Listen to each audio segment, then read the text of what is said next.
बिहार में इस साल विधानसभा का चुनाव है। विधानसभा चुनाव से पहले आज कांग्रेस की वर्किंग कमेटी की बैठक हुई। बता दें कि देश की आज़ादी के बाद यह पहली बैठक थी और जिस जगह हम खड़े हैं वह देश की आज़ादी में भी उनकी एक अहम भूमिका रही। देश के पहले राष्ट्रपति डॉक्टर राजेंद्र प्रसाद जी के समाधि स्थल पर हम बासघाट स्थित जो समाधि स्थल है वहाँ पे हम मौजूद हैं। बता दें कि कांग्रेस के द्वारा न तो यहाँ पे कोई राहुल गांधी हो, चाहे बिहार के जो प्रदेश अध्यक्ष हैं राजेश राम, ऐसे जो तमाम नेता, कोई भी नेता ना आकर यहाँ इनके समाधि स्थल पर ना तो एक पुष्प अर्पित उन्होंने किया और ना ही कह सकते हैं कि कोई यहाँ पे श्रद्धा सुमन अर्पित किया गया। यहाँ पे देख रहे होंगे कि किस तरीके से उनके समाधि स्थल पर न तो साफ़ सफाई की किसी भी प्रकार की व्यवस्था है और इसके साथ साथ बता दें कि जिस तरीके से देश की आज़ादी में अगर अहम योगदान कहे तो डॉक्टर राजेंद्र प्रसाद का एक अहम योगदान रहा और कांग्रेस को इतने सींचने वाले अगर कोई भी नेता रहे तो वही जो बिहार के जो लाल हैं डॉक्टर राजेंद्र प्रसाद, उन्होंने ही कांग्रेस को सींचने का काम किया। देश का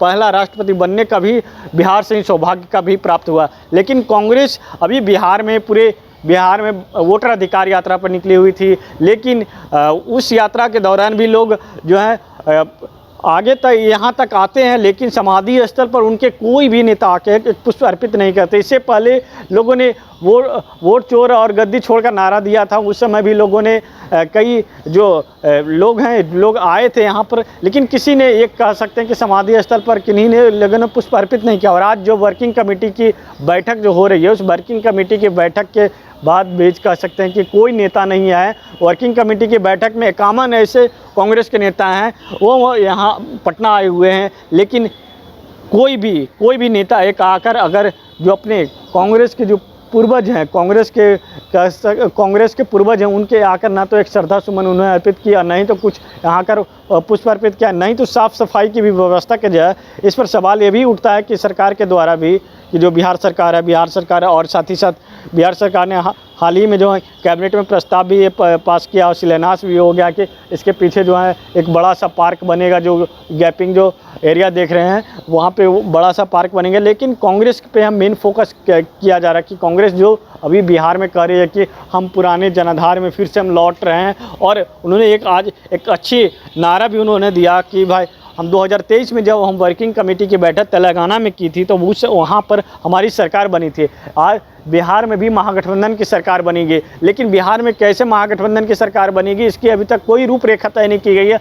लेकिन कह सकते हैं कि उनके कांग्रेस में जो ऐसे नेता हैं और रहे हैं जो कांग्रेस को सींचे हैं, लेकिन उनके समाधि स्थल पर कह सकते हैं किसी ने एक पुष्प अर्पित करने तक नहीं पहुँचे हैं। हम बार बार इस बात को जिक्र इसलिए कर रहे हैं क्योंकि डॉक्टर राजेंद्र प्रसाद एक छोटे मोटे नेता नहीं बल्कि देश का पहला राष्ट्रपति बनने का सौभाग्य प्राप्त उनको हुआ। और लेकिन कांग्रेस ने आज उनको किस तरीके से दरकिनार की। आज जो है कांग्रेस लगातार कहती है कि हम डॉक्टर राजेंद्र प्रसाद को हमने बिहार से पहले राष्ट्रपति बनाने का काम किया, लेकिन राजेंद्र बाबू के लिए एक जो समाधि स्थल है बासघाट स्थित, वहाँ पर तो कांग्रेस को 2 मिनट का समय भी नहीं मिला कि आकर यहाँ पर समाधि स्थल पर एक पुष्प अर्पित किया जाए, जिससे एक बिहार में मैसेज जाए कि कांग्रेस आज भी उस नेताओं को तवज्जो दे रही है जो नेता कांग्रेस को सींचने में अहम भूमिका निभाई, जो कांग्रेस को इतने देश की सबसे बड़ी पार्टी बनाने का में भूमिका निभाई। उन नेताओं को अब कह सकते हैं कांग्रेस की ओर से जो दरकिनार किया जा रहा है।